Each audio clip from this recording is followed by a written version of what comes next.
നമുക്ക് പോകുന്നതിന് നമ്മുടെ ഏറെ ബഹുമാനായ ചാണ്ടിയമ്മൻ അവർ എത്തിയിട്ടുണ്ട്.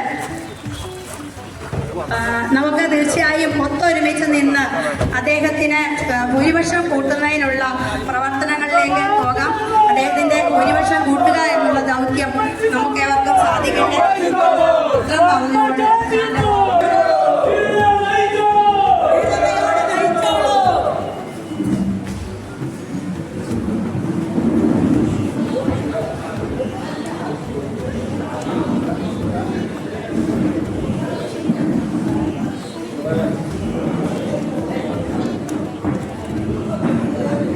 അപ്പൊ മനസ്സിലായില്ലേ, ഇവിടെ ഒന്നും പ്രവർത്തിക്കുന്ന ആളല്ല, പുതുപ്പള്ളിക്ക് പുറത്താണ് പ്രവർത്തനം.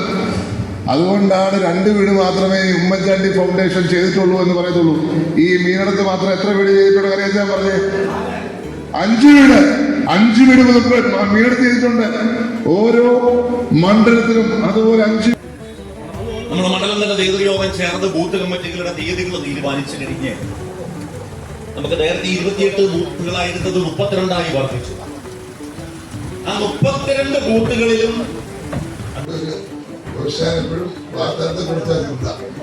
നിങ്ങളുടെ മൊത്തമാണെന്ന് സമ്മതിക്കുന്നില്ല. ജയിച്ചാലും ഒന്നൊരു ആഗ്രഹം ഉണ്ടെന്ന് തോന്നുന്നു. വാർത്താനത്തെ കുറിച്ച സ്വപ്നം എന്തായാലും അതുകൊണ്ട് തന്നെയാണ് നമ്മുടെ പുതുപ്പള്ളിയിലെ മുനിസിപ്പൽ സ്റ്റേഷൻ ഉമ്മൻചാണ്ടി പേരിട്ടിട്ടുണ്ട്. ഞാൻ ചോദിക്കട്ടെ, ഈ സർക്കാരിന് നാണമുണ്ടോ എന്ന് എനിക്കറിയത്തില്ല. EMSന്റെ പേരിട്ടു. എന്താ എന്റെ കമ്മ്യൂണിറ്റി കൊണ്ടുവന്ന ഉമ്മൻചാണ്ടി, പൂർത്തിയാക്കിയത് ഉമ്മൻചാണ്ടി, പക്ഷെ പേരിട്ടത് EMS. പണി പൂർത്തിയാക്കാത്ത ഒരു കെട്ടിടം കൊണ്ടുവന്നിട്ട് ഉമ്മൻചാണ്ടി പേരിട്ടു. ഇവിടെ മാർച്ച് 1 ഇന്ത്യയുടെ വൈസ് പ്രസിഡന്റിനെ കൊണ്ടുവരാൻ ഞാൻ തീരുമാനിച്ചിരുന്നു. അദ്ദേഹം എഗ്രി ചെയ്തിരുന്നു. അദ്ദേഹം രാഷ്ട്രീയം നോക്കാത്ത വ്യക്തിയാ. അദ്ദേഹം ഇന്ത്യയുടെ വൈസ് പ്രസിഡന്റ്, പൊതുസമ്പത്താ. അദ്ദേഹം വന്ന് ഉമ്മൻചാണ്ടി സ്ക്വയർ എന്ന് പുതുപ്പള്ളിയിലെ 4 റോഡുകൾക്ക് പേരിടുമെന്ന് വെച്ചപ്പോൾ ഈ നാടിന്റെ സർക്കാർ അതിനെ തടഞ്ഞു.